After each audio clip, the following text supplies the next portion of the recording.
किसान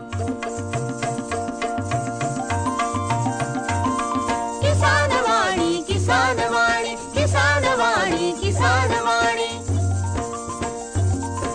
हिरव्या स्वप्नांची साध्यवाणी, प्रगत योगाची वेधवाणी, कृषी तंत्राची ही मंत्रवाणी. किसान वाणी, किसान वाणी, किसान वाणी, किसान वाणी. शेतकरी बंधू भगिनींनो नमस्कार.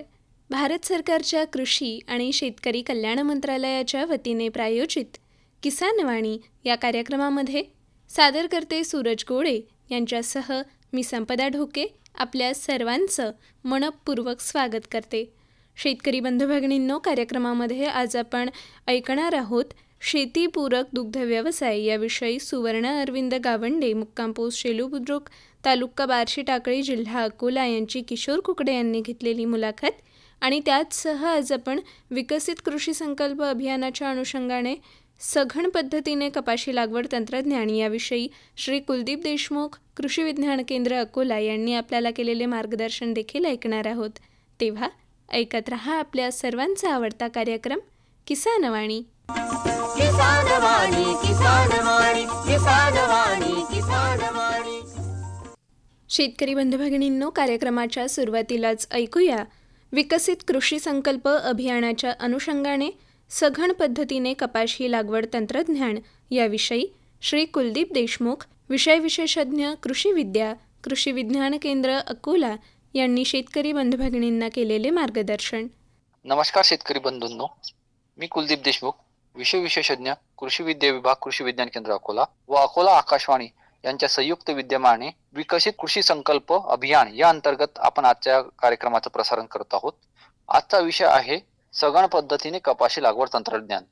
बघा, सिंचनाच्या पाण्याचा अभाव, काळ्या आणि भारी जमिनीचा अभाव, कपाशीच्या दीर्घ कालावधीमुळे रब्बी हंगामातील पिके घेताना येणाऱ्या अडचणी, तसेच गुलाबी बोंडअळीचा प्रादुर्भाव आदी अडचणीवर मात करण्यासाठी भारतीय कृषी अनुसंधान परिषद नवी दिल्ली अंतर्गत केंद्रीय कापूस संशोधन संस्था नागपूर यांनी विकसित केलेले तंत्रज्ञान म्हणजे सघन पद्धतीने कपाशी लागवड होय.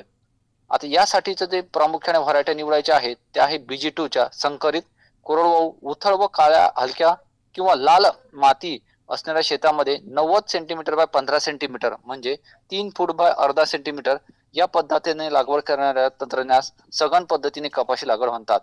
तसेच मध्यम ते खोल काळ्या जमिनीत 90 सेंटीमीटर बाय 30 सेंटीमीटर म्हणजे 3 फूट बाय 1 फूट या अंतरावर मध्यम घनतेच्या प्रणालीस म्हणजे CS अवलंब करणे अधिक फायद्याचे ठरते.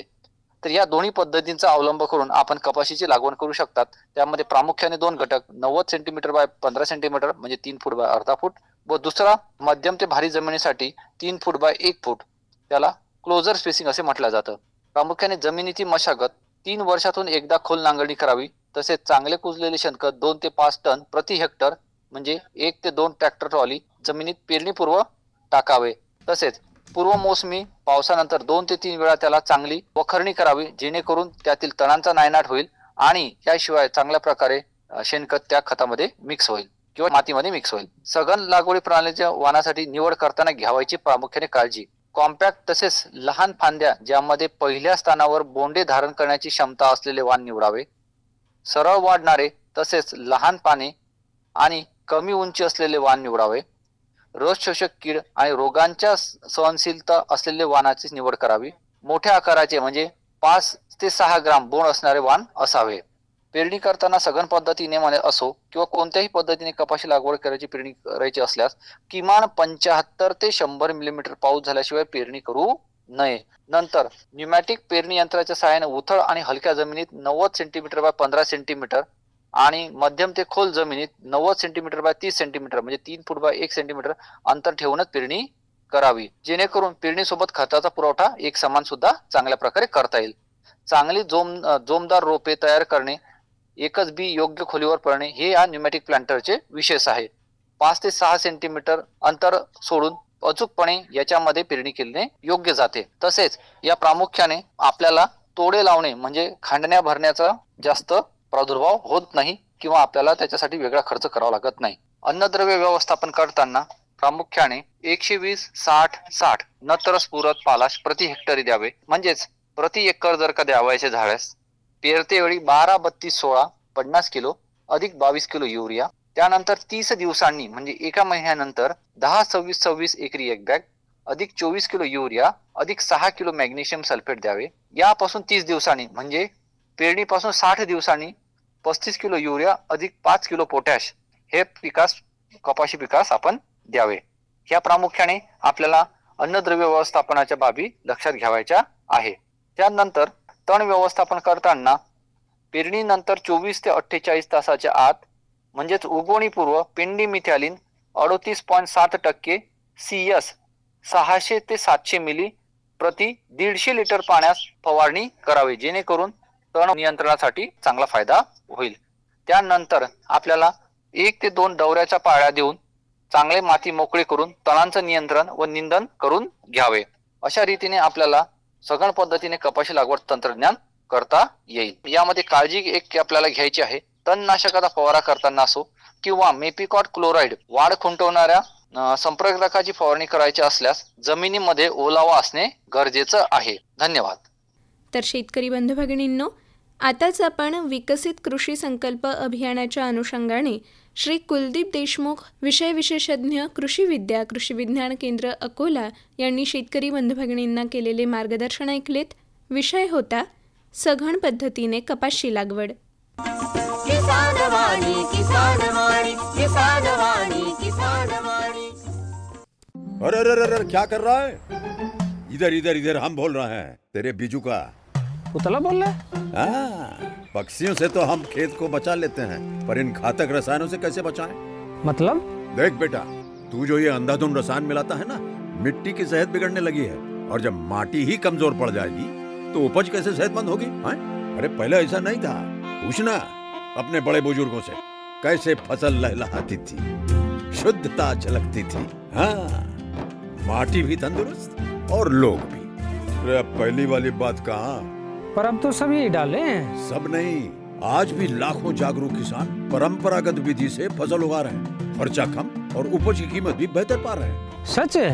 रे बेटे, एक्सपीरियंस से बता रहे हैं. धूप में बाल सफेद नहीं किए हैं. हाँ. ठीक है भाई, मैं भी आज से जैविक खेती शुरू करूंगा. माटी से प्रेम की परंपरा है परंपरागत खेती. किसानवाणी किसानवाणी किसानवाणी किसानवाणी. शेतकरी बंधू भगिनींनो, यानंतर कार्यक्रमामध्ये ऐकूया विकसित कृषी संकल्प अभियान याबद्दल केंद्रीय कृषी मंत्री श्री शिवराज सिंग चौहान यांनी शेतकरी बंधू भगिनींना केलेले मार्गदर्शन. प्रिय किसान बहनों और भाइयों, नमस्कार. 29 मई से 12 जून तक चलेगा विकसित कृषि संकल्प अभियान. ये एक ऐसा अभियान है जिसमें कृषि वैज्ञानिक चलकर खुद आपके पास आएंगे, आपके गांव आएंगे, आपसे बात करेंगे, आपकी खेती और बागवानी की जरूरतों को समझेंगे और आपकी जरूरत के हिसाब से आपको समाधान भी बताएंगे. आप उनसे पूछ सकते हैं कैसे आपकी फसल अच्छी हो, उत्पादन कैसे बढ़े, लागत कैसे घटे, कौन सी नई तकनीकी अपनाएं, कीटों और रोगों से कैसे अपनी फसल को बचाएं. लेकिन यह अभियान केवल जानकारी नहीं है, समाधान लेकर आया है. तो भाइयों और बहनों, इस अभियान से जुड़िए, सवाल पूछिए, समाधान पाइए, उत्पादन बढ़ाइए, उत्पादन की लागत घटाइए और मिलकर बढ़ाइए विकसित खेती की ओर मजबूत कदम. क्योंकि जब खेती विकसित होगी तभी साकार होगा विकसित भारत का सपना. जय जवान, जय किसान, जय विज्ञान, जय अनुसंधान. बंधू भगिनींनो, आताच आपण कार्यक्रमामध्ये ऐकले केंद्रीय कृषी मंत्री श्री शिवराज सिंग चौहान यांनी विकसित कृषी संकल्प अभियान याबद्दल शेतकरी बंधू भगिनींना केलेले मार्गदर्शन. किसानवाणी किसानवाणी किसानवाणी किसानवाणी. शेतकरी बंधू भगिनींनो, कार्यक्रमामध्ये यानंतर ऐकूया शेतीपूरक दुग्ध व्यवसाय याविषयी सुवर्णा अरविंद गावंडे, मुक्काम पोस्ट शेलू बुद्रुक, तालुका बार्शीटाकळी, जिल्हा अकोला यांची किशोर कुकडे यांनी घेतलेली मुलाखत. शेतकरी बंधूंनो, आपण आपल्या किसानवाणी या कार्यक्रमात खूप प्रगतिशील शेतकरी, वेगवेगळे प्रयोगशील शेतकरी यांच्या मुलाखती घेत असतो आणि त्या मुलाखतीतून आपल्याला आपल्या शेतकरी बंधूंना काही वेगळे विचार ऐकायला मिळतात आणि त्यापासून आपल्याला प्रेरणासुद्धा मिळते. अशीच एक प्रेरणादायी व्यक्ती आज आपल्यासोबत आहेत. त्या म्हणजे सुवर्णा अरविंद गावंडे. मुक्काम पोस्ट शेलू बुजुर्ग, तालुका बार्शी टाकळी येथून ते आहेत. आणि त्यांचा जो व्यवसाय आहे शेतीपूरक व्यवसाय, दुग्ध व्यवसाय आहे. शेतीपूरक याच्यासाठी म्हटलं की त्या शेतीशी संबंधित तो व्यवसाय आहे आणि त्या खूप चांगल्या पद्धतीनं गेल्या 3 वर्षापासून हा व्यवसाय करतायत. तर त्यांचे जे अनुभव आहेत ते त्यांच्याकडून आज आपण जाणून घेणार आहोत. नमस्कार सुवर्णाताई. नमस्कार. सुवर्णाताई, खरं म्हटलं म्हणजे आजकाल महिला ज्या आहेत, म्हणजे शेतीची आवड महिलांना भरपूर आहे, पण स्वतः शेती करणाऱ्या महिला ह्या खूप रेअर भेटतात. म्हणजे आम्ही आकाशवाणीवरून मुलाखती प्रसारित करीतच असतो, परंतु पुरुषांच्या तुलनेत महिलांचं प्रमाण त्यात खूप कमी आहे. तर तुम्ही किती वर्षापासून या व्यवसायाकडे लक्ष दिलेलं आहे? खरं सांगायचं झाल्यास शेतीकडे माझे मिस्टर जे आहेत हेच लक्ष द्यायचे. बरं. पण एक आयुष्यातला जो टर्निंग पॉईंट म्हणतो आपण वाईट, तर तो असा आला की मागच्या वर्षी जूनमध्ये माझ्या मिस्टरांचं अपघाती निधन झालं आणि त्याच्यामुळे ही जबाबदारी माझ्यावर आलेली आहे. आणि म्हणून मग एवढा मोठा जो आमचा पसारा वाढलेला आहे, कारण आमचा दुग्ध व्यवसाय पण आहे, 40 एकर शेती पण आहे, याला एकदम आपण बंद नाही करू शकत. बरोबर आहे. आणि म्हणून मग असं ठरवलं आहे की एवढ्या मेहनतीने जर आपण हे उभारलेलं आहे तर आपण का नाही करायचं. बरोबर बरोबर. आणि सगळ्याच गोष्टी काही आपल्याला करायच्या नसतात. आपल्यासोबत जर 5-6 लोकांचं कुटुंब चालत असेल तर काय हरकत आहे. बिलकुल. आणि म्हणून मग हा त्यांनी उभारलेला जो व्यवसाय आहे हा पुढे मी असाच कंटिन्यू करणार आहे आणि चालू ठेवणार आहे. ताई, जे शेती आहे तुमची तर ती कशा प्रकारची आहे? म्हणजे ओलिताची व्यवस्था आहे? ओलिताची आहे, हो. माझ्या शेतात 2 विहिरी आहे आणि मागे जो डोह आहे त्या डोहातनं पण आम्हाला पाणी मिळतं. म्हणजे पाण्याची काही अडचण नाही? पाण्याची अडचण नाही. मग आता जे तुमचं जे शेत आहे समजा, तर त्या शेतात मागच्या वर्षी 40 एकरात कसं कसं पिकाचं नियोजन होतं? म्हणजे कोणकोणते पिकं घेतली तुम्ही? मागच्या वर्षी माझ्याकडे कापूस होता 6 एकर, त्याच्यानंतर सोयाबीन होतं आणि हळद होती 5 एकर आणि आम्ही आमच्या गुरांसाठी चारा पण लावलेला आहे 2 एकर. 2 एकर. हां. आता हे झालं पहिलं पीक. आणि दिवाळीनंतर मी हरभरा, मका आणि ज्वारी आणि गहू हे 4 पिकं घेतली. तसं जर पाहिलं तर एखादी जर या ठिकाणी महिला असती तर त्याच्या डोक्यात हेच गोष्ट आली असती की आपली शेती कोणाला तरी ठोक्याने किंवा बटाईने देऊन देणे. म्हणजे हे एक जनरल गोष्ट आहे. कारण याच्या अगोदर तुम्ही सांगितलं की तुम्ही शेती करत नव्हत्या, पण तुमच्याकडे तो भार आल्यामुळे तुम्ही तो स्वीकारला आणि स्वतः ते सगळं करतायत. आणि तुम्ही हे पण सांगितलं की आपल्याजवळ जर चांगल्या प्रकारची टीम असली तर आपण ते काम करू शकतो. परंतु कसं आहे की टीम लिडरला पण सगळ्या गोष्टी माहीत पाहिजे, नाही तर मग टीम चांगली करत नाही काम. म्हणजे हे फॅक्ट आहे. हे करण्यामागे आणखी एक कारण की माझे मिस्टर आणि मी, आमच्या दोघांमध्ये बॉन्डिंग एवढं चांगलं होतं की ते डेली काय करायचे हे मला सगळं माहिती असायचं आणि त्या विषयावर चर्चा होत होती हे पण त्यांना माहिती असायचं. कारण आम्ही आधी पण दोघांनी अर्धा भार वाटलेलाच होता. घराकडचं सगळं मी सांभाळायची आणि शेताकडचं सगळं ते सांभाळायचे, शिवाय त्यांचं ऑफिस पण ते सांभाळायचे. शिवाय म्हणजे तुमचं जे निर्णय प्रक्रियेत तुमचा सहभाग होता अगोदरपासून? हो. आणि म्हणजे त्यांनी मला ती संधी दिली, त्याच्यामुळे मला खूप काही शिकायला मिळालं. बरोबर. कारण बरेच ठिकाणी असं असते की पुरुष महिलांना संधीच देत नाही, घरातल्या स्त्रियांना संधीच देत नाही. पण मात्र माझ्याकडे तसं वातावरण नव्हतं. ते प्रत्येक गोष्ट सांगायचे, विचारायचे. आम्ही डिस्कशन करूनच कुठल्याही गोष्टीला पुढे जायचो आणि त्याच्यामुळे मला ह्या सगळ्या गोष्टी माहिती होत्या. फक्त मी त्या कानाने ऐकून होती. आता मात्र मला त्या प्रत्यक्षात करायला भेटतात. खूप चांगली गोष्ट आहे, कारण सुसंवाद असणं म्हणजे खूप मोठी गोष्ट आहे. आणि तो जर असला तर तुम्ही त्या ठिकाणी नसले तरी त्या गोष्टीचं तुम्हाला पूर्ण जवळजवळ ज्ञान असते आणि त्याचा बेनिफिट तुम्हाला झालेला आहे. म्हणजे आपल्या पुराणातही एक गोष्ट आहे की अभिमन्यू गर्भात त्या गोष्टी शिकला, म्हणजे तो ऐकूनच शिकला ना त्या गोष्टी.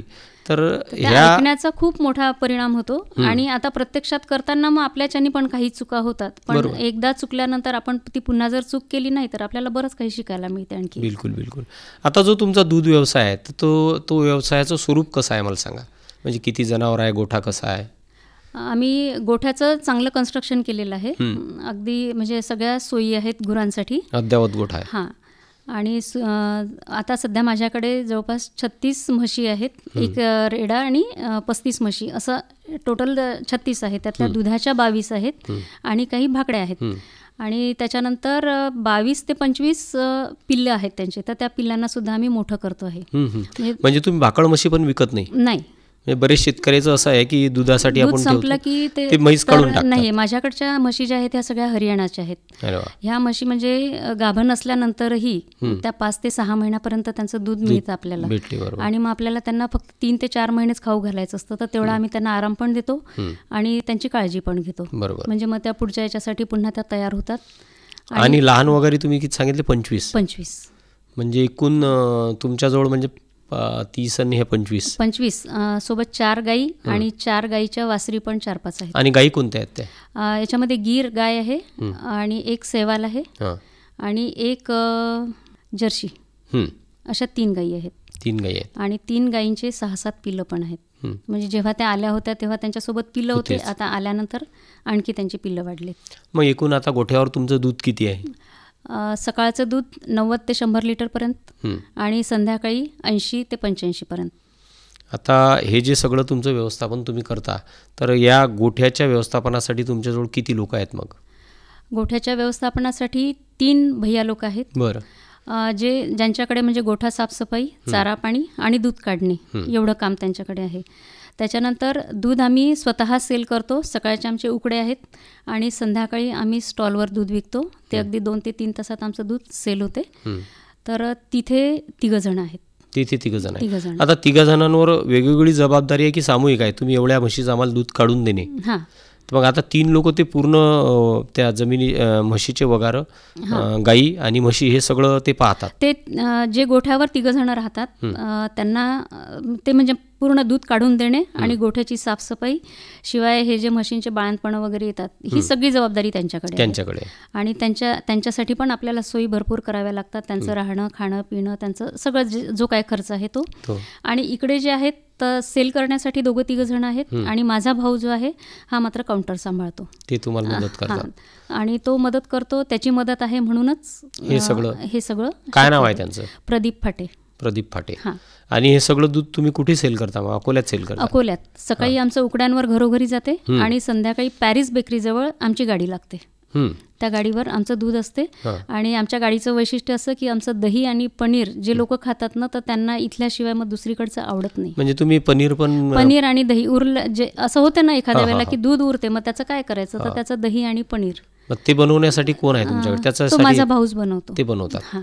बरं, आता मला सांगा की साधारण जे तुमचं जे दूध विक्री होते तर त्याचा काय दर भेटते मग तुम्हाला? खरं सांगायचं झाल्यास आता याच्यामध्ये 2 क्वालिटी आम्ही ठेवलेल्या आहे. बरं. एक पाणी मिक्स आणि एक बिना पाण्याची, एकदम प्युअर.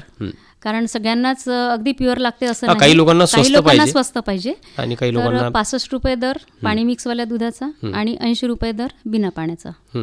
आता हे तुमचं जवळजवळ या दही आणि पनीर आणि दूध याच्यात तुमची जवळजवळ सर्व विक्रीची व्यवस्था झालेली आहे? सगळं विक्रीची व्यवस्था झालेली आहे.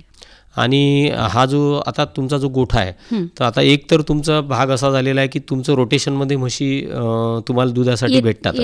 म्हणजे आता तुम्हाला फार जास्त मार्केटमध्ये जाण्याची गरज पडत नाही. म्हणजे कदाचित जर तुम्हाला म्हशीची निवड करायची आहे मार्केटमधून, जर तुम्हाला 4 किंवा 5 म्हशी एका वेळी आणायच्या आहेत, तर मग त्याच्यासाठी तुमची काय व्यवस्था असते? म्हणजे तुम्ही स्वतः जाता की कोणाजवळून बोलून घेता, कसं करता? आतापर्यंत माझ्या मिस्टरांनीच 10-10च्या 4 बॅचेस आणलेले आहेत. तर अशा करून त्यांनी 40 आणल्या होत्या. पण येताना एकदा ट्रकचा अपघात झाला, त्याच्यामध्ये आमच्या 1-2 म्हशी गेल्या. आणि त्याच्यानंतर इथे आता शेवटी आजार तर त्यांनाही होतोच ना, तर 1-2 आजारांनी गेल्या. तर अशा त्या 40 मधल्या आता 2-3 आमच्याकडच्या गेलेल्या आहेत. बाकी सगळ्या जशाच्या तशाच आहेत. आणि त्यांची पुढची पिढी बनते आहे. आणि पुढची पिढी बनते आहे. कदाचित मला आता आणायचं कामही नाही पडणार, कारण पहिल्या बॅचची जी पिल्लं आहेत तर ती आता जवळपास तयार होण्याच्या याच्यामध्ये आहेत. 4थ्या वर्षी आता तयार होतील ते. म्हणजे आता एवढ्या जवळजवळ 40-50 जनावरांसाठी तुम्हाला मग 2 एकरातला चारा पुरेसा होते काय? नाही, तो तर हिरवा चारा आहे. जो 2 एकरात लावलेला आहे तो हिरवा चारा. पण हरभराचा जो कुटार असतो ना, तर तो मी बाहेरून विकत मागवते. बरं. आणि त्याच्यानंतर तुरीचं जे आहे, ज्या भाकड्या मशीनना म्हणजे कुठलंही चालते, तूर, सोयाबीन असं मिक्स करून आपण देतो. तर आजूबाजूच्या गावात जेव्हा तूर निघते, तर यावर्षी मी जवळपास 1 ते 1.25 लाखाचा तो चारा भरून ठेवलेला आहे, विकत घेतलेला आहे. मग त्याच्या स्टोरेजसाठी एक आमचं गोडाऊन तयार आहे आणि दुसऱ्या गोडाऊनचं बांधकाम यांच्या हातचं जे अर्धवट राहिलेलं आहे, तर ते आता यावर्षी पूर्ण करायचा विचार आहे. आणि आता सध्या तर मी म्हणजे अगदी ताडपत्र्यांखाली झाकून एक ढीग लावून ठेवलेला आहे आणि एक शेडमध्ये भरलेला आहे. म्हणजे सध्या आता पावसाळा जाईपर्यंत, पूर्ण पावसाळा निघेपर्यंत मला चारा, पूर्ण पावसाळा होऊन आणखीनही 2-3 महिने चारा पुरेल एवढं माझं नियोजन आहे सध्या. आणि नंतर मग तूर हरभरा जेव्हा यायला लागतो तर पुन्हा आपण घेणं सुरू करतो. तुमच्या शेतावर जे म्हशीसाठी व्यवस्थापन करणारे जे 3 लोक आहेत, तर ते मग शेतातून चारा कापून पण आणतात का त्याला टाकायसाठी? नाही, चारा कापण्यासाठी जे माझ्या शेतावर काम करणारे आहेत 2-3 जण त्यांच्यापैकी आणतात. आणि त्याच्यासाठी मग कोणता काही नेपियर वगैरे लावलेला आहे का? नाही, 4G म्हणून आहे. 4G म्हणून? हां, 4G म्हणून जो चारा आहे तो लावलेला आहे. तो एकदा लावला की तो 4 वर्ष काम करतो, म्हणजे आपण तोडल्यानंतर तो पुन्हा वाढत राहतो. तर आमचे असे स्लॉट पाडलेले आहेत. एक संपत आला की तो उगवायला सुरुवात होते आणि मग दुसरा झाला की तिसरा. आता हा जो हिरवा आणि कोरडा चारा आहे याचं किती प्रमाण देता तुम्ही? असं 50-50, अर्धा हां, दोन्ही 50-50. मग आता याच्यात तुमचा सगळा अभ्यास झालेला आहे का? की बऱ्याच वेळा काय होते की जनावरं जे आहेत, विशेषतः नवीन ज्या व्यालेल्या म्हशी आहेत, तर त्यांचा आरोग्याचे बरेच प्रश्न असतात. मग याच्यासाठी तुम्ही कशी व्यवस्था करता? तो डॉक्टर वगैरे काय? डॉक्टर राहुल छबिले म्हणून आहेत आमच्याकडे. अगदी म्हणजे त्यांचे तर खरोखरच आभार मानायला पाहिजे, कारण केव्हाही फोन केला ना, पाणी असो, रात्री जरी बोलवलं तरी ते माझ्याकडे येतात आणि ते पण करतात. त्याच्यानंतर एक डॉक्टर राऊत म्हणून आहेत, ते पण म्हणजे जेव्हा असा मेजर प्रॉब्लेम असतो तर ते पण हेल्प करतात. आणि प्रत्येक वेळेला ते येताना जाताना गायडन्स करतात की तुम्ही असं करा तसं करा. डॉक्टर राहुल छबिले जे आहेत त्यांच्याकडे पण गायी आहेत आणि त्यांचं पण मोठ्या प्रमाणात हा व्यवसाय आहे. त्याच्यामुळे असं मार्गदर्शन मिळत राहते, कारण हे डॉक्टर्स येत राहतात आणि जेव्हाही त्यांना असं काही जाणवलं की इथे काहीतरी चुकते आहे तर ते सांगतात आणि आपण तेवढं फॉलो करायचं. खाद्यामध्ये, खुराकमध्ये तुम्ही म्हशींना काय देतात? हे आपले ढेप देता की? ढेप आहे, त्याच्यानंतर ते चोकर आहे ते पण आहे. आणि त्याच्यानंतर हे बाकी बाहेरचं जे कॅल्शियम वगैरे असते लिक्विडमध्ये तर ते पण आपण देतो. मिनरल मिक्सचर ते सगळं देतात आळीपाळीनी सगळं त्यांना. मग आता हे तुम्ही सगळं त्या लोकांना समजून सांगता जिथं ते तुमचे तिथं काम, त्यांना काय द्यायचं आहे, कसं द्यायचं आहे, तर ते त्यांना माहिती पण आहे. संपलं की ते आपल्याला सांगतात, आपण त्यांना आणून द्यायचं. आणि याच्या व्यतिरिक्त जेव्हा म्हशी पिल्लं देतात ना, तर त्यांच्यासाठी खिरीची पण आम्ही व्यवस्था करतो, ज्याच्यामध्ये अळीव, जिरं, मेथी आणि सरसोचं तेल याला आम्ही बॉईल करतो आणि ते पण या ताज्या म्हशींना हप्त्यातनं 1-2दा असं देत राहतो. त्याचा काय फायदा होतो? त्यांनी म्हणजे एक तर यांची पॉवर वाढते आणि दुधाचं पण प्रमाण वाढते, कारण त्यांचं कॅल्शियम बऱ्यापैकी डाऊन झालेलं असतं. जसं आपल्याकडे बाळंतिणीला देतात ना, तर तोच प्रकार यांच्यासाठी पण होतो. जनावरांची एनर्जी वाढली पाहिजे, एनर्जी वाढते, त्या दृष्टीने तुम्ही त्याला ते देता. आता तुमचं साधारण तुम्ही सांगितलं की 1 वर्ष झालेलं आहे, तर या 1 वर्षात एकदम म्हणजे तुमचं जीवन बदलून गेलं खूप, म्हणजे तुमचं एकदम अचानक. म्हणजे जरी तुम्ही ऐकून असाल आणि प्रत्यक्ष करण्यामध्ये खूप कस लागतो, तर मग तुम्हाला एखाद्या वेळेस असं वाटत नाही का की हे सगळं बंद करून टाकावं, इतका मोठा व्याप आहे? कारण मला तरी असं वाटतंय की एक 40-50 जनावरांचा गोठा आणि तेवढीच 40 एकर जमीन, त्यातले वेगवेगळे विविध पिकं, तर याचं बरेच शेतकरी असं म्हणतात की अरे यार बस झाला, आता मला शेती करायची नाही, असं मी ऐकलेलं आहे. कारण ज्या वेळेस आपण शेतकऱ्यांना भेटतो, एखाद्या वेळेस व्याप वाढते ना आपला, तर त्या व्यापातून असं वाटतं की या व्यापातून आपण मोकळं झालं पाहिजे, की काहीतरी यातलं कमी केलं पाहिजे, असं तुम्हाला नाही वाटलं काय? नाही, कमी करण्याचा तर विचारच नाही येत मनात कधी, कारण की कुठल्या मेहनतीने आपण ते उभारलेलं आहे याची मला पुरेपूर जाणीव आहे. ही एक गोष्ट. त्याच्यानंतर मला जरी करायचं असेल तरी माझ्यासोबत जे माझे सगळे सहकारी आहे त्यांचं सगळ्यांचं योगदान भरपूर असल्यामुळे असं मला खूप टेन्शन नाही येत की नाही हे आपण केलं पाहिजे. होते एखाद्या वेळेला जे काम वेळेवर व्हायला पाहिजे ते थोडंसं लेट होते, पण असं इथून पळून जावं असं मात्र कधीच नाही वाटत की नाही हे आपण सोडून द्यावं आणि आराम करावा. आरामही मिळतो याच्यामध्ये, त्रासही असतो, कारण आता माझी सुरुवात जी आहे दिवसाची ती सकाळी 4 पासून होते. आम्हाला तुमची दिनचर्या सांगा काय? मी जवळपास सकाळी 4ला म्हणजे 3:45 ते 4च्या दरम्यान पहिलेपासूनच म्हणजे हे पण होते ना, तर हे पण सकाळी 6ला टिफिन घेऊन जायचीच. आणि आता तर मी स्वतः पण 3:45-4च्या दरम्यान उठते, घरचे सगळे कामं, आणि माझ्या सासूबाई आहेत जवळपास 83 वर्षाच्या, त्यांचा आणि माझा टिफिन घेऊन सकाळी आमचं म्हणजे दूध आणण्यासाठी जी गाडी जाते ड्रायव्हरसोबत, तर तो सकाळी 5-5:15ला निघतो, त्याच्यासोबत मी पण निघते घरची कामं करून. आणि तिथे गेल्यानंतर त्यांचं ते दूध वगैरे सगळं तयार होऊन ते परत येते. त्याच्यानंतर 8 वाजता शेतातले लेबर येतात काम करायला, त्यांचं काम चालते 12 ते 1पर्यंत. त्यांच्यासोबत राहा. पुन्हा दूधवाल्यांचं काम दुपारी 2 वाजता चालू होते, त्यांचं 5पर्यंत पुरते. मग संध्याकाळच्या दुधासोबत मी घरी परत येते 6-6:30ला. आणि झालं तोपर्यंत संध्याकाळचे पुन्हा आपलं जेवण खावण होईपर्यंत दिवस कसा संपतो कळतच नाही. बरोबर.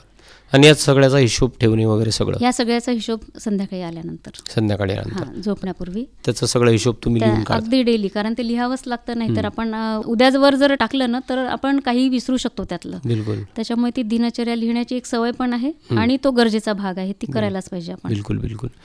आणि तुम्हाला असं कधी वाटलं नाही का की आपण ह्या कामात अगोदरच लक्ष द्यायला पाहिजे होतं? कदाचित इंटरेस्ट तुम्हाला जर असेल, असं वाटलं नाही की आपण कदाचित अगोदरच सुरुवात केली असते, या कामात लक्ष दिलं असतं तर?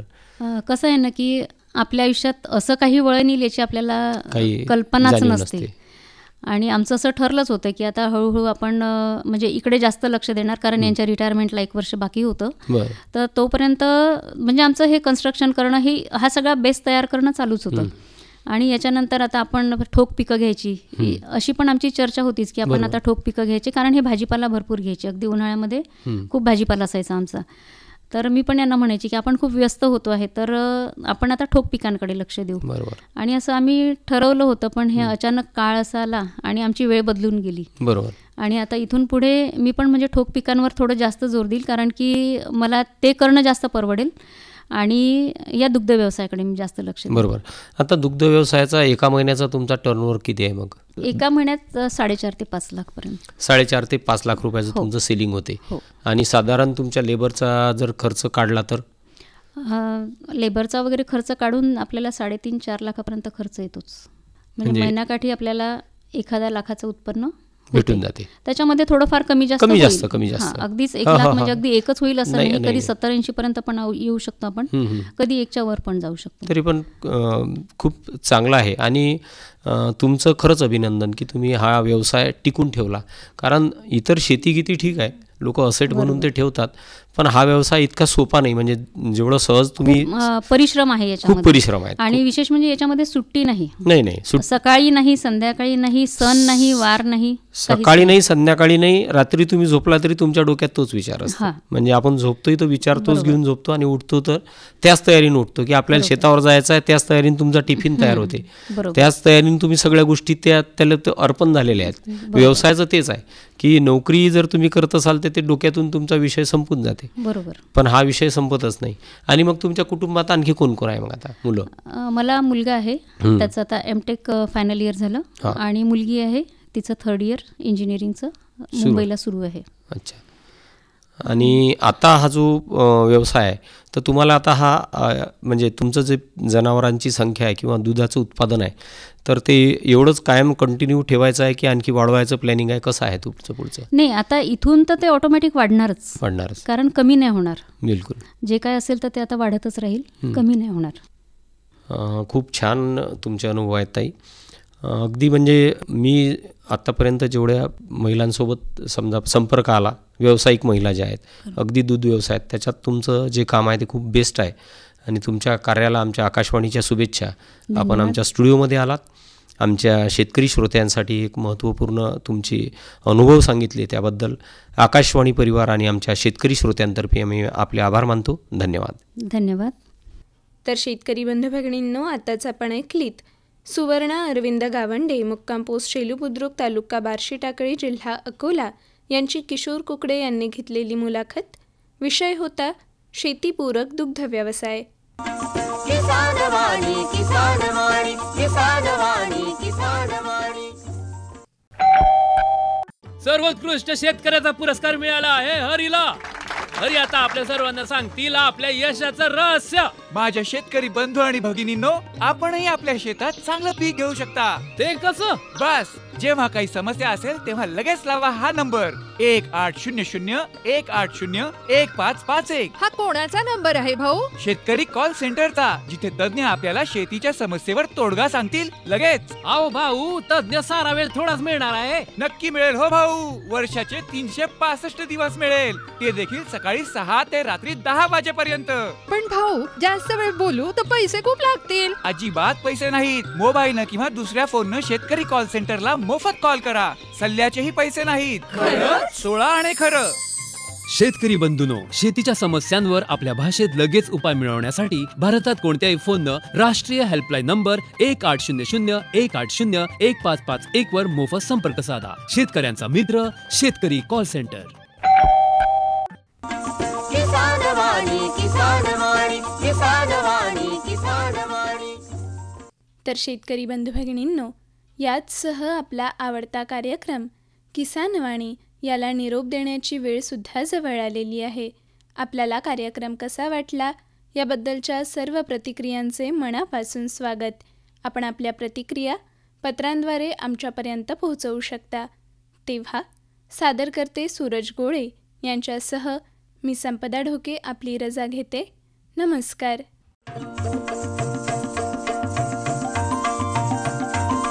किसान वाणी, किसान वाणी, किसान वाणी, किसान वाणी. हिरव्या स्वप्नांची साध्यवाणी, प्रगत योगाची वेधवाणी, कृषी तंत्राची ही मंत्रवाणी.